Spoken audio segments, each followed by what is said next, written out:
All right, deep breath. This is your Daily Sigh. Today is Monday, February 2. Happy Monday. If you're an entrepreneur trying to keep up with what actually matters, this is for you. My name is Qasim. I'm a welfare baby turned self-made duck and millionaire, and I help entrepreneurs who already have a real business but want cleaner steps, better tools, and smarter ways to grow in a post-AI world. And I go live every single business day at 6 p.m. Eastern into the best of my ability to give you everything that I think matters in the entrepreneurial world across business, AI, markets, platforms, and policy all in 15 minutes or less. That's a mouthful.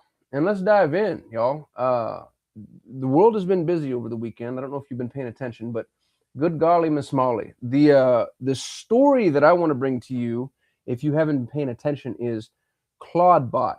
And people aren't just calling it Claudebot; they're calling it all sorts of fancy what's it gizmo names. Oddly, because whoever made the damn thing keeps changing the damn name, which is weird. So it's gone from, let me see this. I'm back here. Claudebot to Moltbot to OpenClaw. What's cool about this thing is this is an agentic AI tool that was just launched a few weeks ago by Austrian software developer Peter Steinberger, and it lives on your desktop. So you download this to your device, communicate with it via WhatsApp, Telegram, or Discord, and then it can do stuff. And it has what is being termed as, in the CNBC article, persistent memory, which allows for way more context window than we're used to from an AI perspective, which is really cool. And if you see what some of these folks are using it for, like, it's crazy. It's actually, it's actually agentic. It's open source. It's seen a ton of adoption globally. It has 145,000 GitHub stars. And 20,000 forks. I don't know what that means. Is that like a GitHub attaboy or kudos and props? It's also demonstrably off the rails in quite a few instances, not least of all creating its own social media platform and then communicating with other AI tools with the stated intent of not having to be seen or monitored, which is really crazy. So quite a bit of controversy around it. A companion network for AI agents launched last month by tech entrepreneur Matt Schlicht. And Matt put his Claudebot in charge of creating a social media platform specifically for AI agents. In an X post shared by Elon, former director of AI at Tesla, called the activity on Mulk book the most incredible sci-fi takeoff adjacent thing he had seen recently. So if you're not playing with Claudebot or OpenClaw or Moltbot or whatever the hell we're going to call it, this thing really is extraordinary. Like, this is the persistent memory, especially. That's what we need out of AI. We need AI with longer memory windows than us, obviously. And this seems to be like the first tool that's actually given it to us. Alternatively, security firms warn that this is a lethal trifecta of risks due to the agent full system access and ability to perform external communications. Yikes. You also have to integrate your own chosen LLM with the tool, which is interesting. I wonder if that helps it with historic training and or context. So if you've played with this thing, I'd love to know. Hit me in the comments. If you're playing with OpenClaw or Claudebot, I'd love to know how it's working and more specifically what you're using it for. That's story number one. Story number two, the $2 billion market that nobody's talking about. This is a Reddit article that really kind of blew my mind, to be honest with you. I thought it was absolutely brilliant. Comes from a guy, Mohit Singh Pawar, and he talked about document redaction and anonymization. This is why it's interesting. Every single company that handles personal information and this is like all of them, legal, healthcare, insurance, banking, HR, etc. They have to go through this, and it's slow and it's expensive and it's manual. And the tools to do it are only recently available. And so if you're looking for an opportunity, this is a big one. This reminds me of the mandate in the United States to digitize medical records, and what a freaking nightmare that was for a lot of companies. So this is for the opportunity seekers, an opportunity. For those of you that are dealing with it, this to me is something of a call to action. We need an SMB friendly tool, probably niche specific, and most of the applications are available are not easy to use as of yet. So I thought that was super cool. Story number three, Elon Musk fails to deliver on Cybercab and Optimus promises again. An article from Link Magazine shares that Tesla's production of robotaxis and Optimus robots will be agonizingly slow through 2026, making another significant delay. This is, I think, a reminder for entrepreneurs not to base operational timelines or business plans on the hype cycles of external tech visionaries. So I know quite a few people actually that are, oh, I've pre-ordered and I'm going to build a whole business based off of this. And I'm like, I don't know that you are, to be honest with you. There's also a really persistent gap between digital AI capabilities and the physical world execution. So what AI says it can do and what it really can do so far, we're seeing a chasm. This is reminiscent of the internet circa 1997. I remember people talking about how we're going to order our groceries online and you're going to be able to go to the DMV virtually. And to be honest with you, it took us like 20, 30 years to get all that stuff. Next story, Google overhauls Chrome with Gemini 3 and Nano Banana model. Chrome is integrating the Auto Browse agentic assistant for multi-step workflows and Nano Banana for direct photo transformation. AI features previously exclusive to paid tiers are moving to standard Google Workspace editions, lowering the barrier to entry for automation. If you're not playing with Google's Workspace, it's cool, y'all. It's you can create a ton of automation using Google's innate tools, and Google's doing a really good job of playing the ecosystem game. They're doing it with the Google Suite. They're doing it with Google Chrome. Of course, they're doing it with Google Search. They're doing it with all of Google's AI agents from Gemini to Nano Banana. And it's putting us in a position where it actually makes Google hard not to use, which further goes to support one of my assertions, which is I think Google's going to win this AI war. Soft opinion. Let me know if you disagree. Next story comes from Stripe. Stripe launches agentic commerce suite for AI sales. This is actually an old story made new because they've increased their feature suite.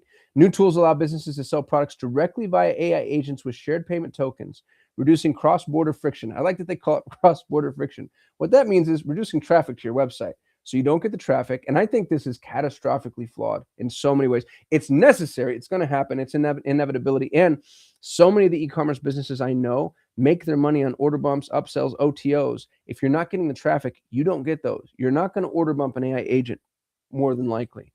So this is going to change the face of commerce in massive, massive, massive ways. This is not just a modification to the shopping cart. I see so many experts saying like, oh, it's the same checkout process, just in-app. No, it's not. It's the AI agent making the decision. It's also going to influence things like pink tax. If you're not familiar, pink tax refers to the economic phenomena where things that are made specifically for women are more expensive. I.e., the example being a razor that isn't pink is, I think it was like 30% cheaper than a razor that is pink. Well, if an AI agent is making the decision, and if it's not, what would you say, predetermined or loaded with the request of making sure that it's pretty, a lot of those products that have emotionally charged purchases, I think are going to see really significant shifts in the way they're purchased, how many, purchased by who, retention, etc. This is really interesting. The Stripe product enables 15-person teams to compete with 150-person organizations by automating the entire sales process and checkout lifecycle, according to Stripe. The deeper pattern here is the infrastructure is being built to support a machine-to-machine economy where agents buy and sell from each other. I can't even wrap my face around that. That is interesting and very terrifying. Some smaller stories. Alibaba bets $431 million on AI chatbot war. Alibaba is investing nearly $500 million into AI chatbots for the lunar year.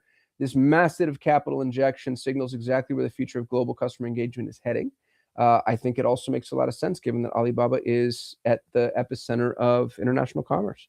So just like Stripe is going for agentic commerce, so too is Alibaba in a different way. Metals market meltdown. I'm a gold bug. If you're not a gold bug, you're stupid because you don't realize that the dollar is collapsing in front of us.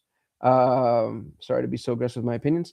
Gold spiked all the way to like $5,500, I think was its peak, and now it's dropped back down to $4,900 or so. Which makes a lot of sense. There was just massive fever pitch. Gold bugs we're all Chicken Little. I've predicted 13 of the last 2 recessions. And so it doesn't surprise me at all that they were able to drive gold as high as they were able to drive it accidentally on purpose, potentially. Silver followed suit, but even worse, it went from 122, I think now down to 79 or 80.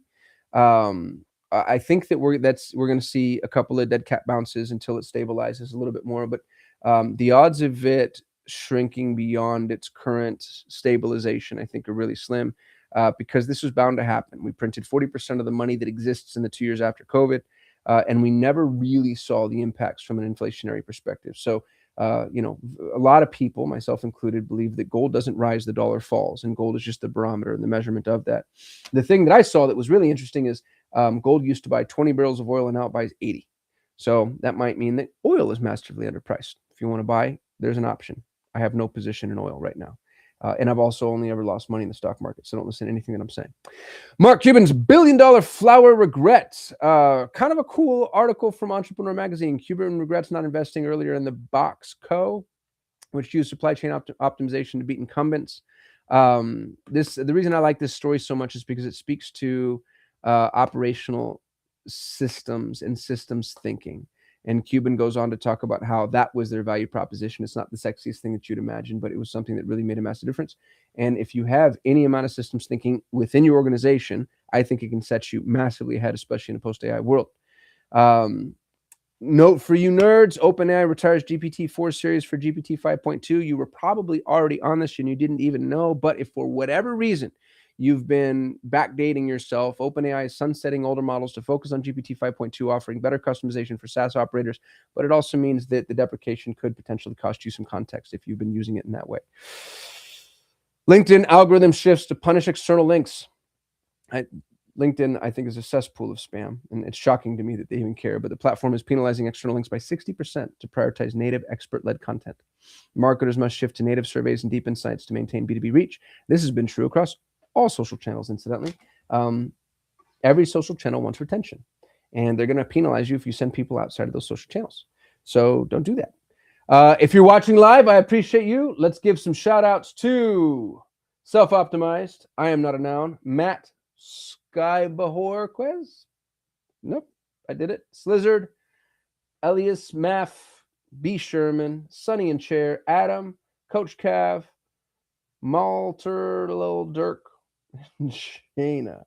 Thank you so much for being here. If I didn't say your name, it's because you're on a social platform that doesn't let me see you, because I'm in Restream and I'm streaming into Facebook, YouTube, X, LinkedIn, and Instagram. And I'm doing that because social platforms are prioritizing live. And so I'm going to do this every single day until I can convince all these platforms that I'm legit, and hopefully they start sending me traffic. In the meantime, I'm just going to keep doing what I'm doing. If there's something I can do better, let me know in whatever channel you happen to be watching. If there's a story I missed that you think I should have hit, let me know that too. Otherwise, follow me here. Or if you want the Daily Sigh directly in your inbox, please feel free to go to dailysigh.ai. I'll send this to you every single day, or I can send you a weekly summary. Regardless, consider yourself caught up. You know everything there is to know because you tuned into the Daily Sigh like a smart entrepreneur. So tell your friends, share it if you want to give them the gift of a great big deep breath, sigh of relief. That was it. We did it. This is Monday's Daily Sigh, February 2nd, where I gave you all the updates in 13 minutes, well within my 15-minute promise. I love you. I mean that. You were a splinter of God. You were extraordinarily powerful. You were capable of just about anything. And I'm so excited to see what you do with that.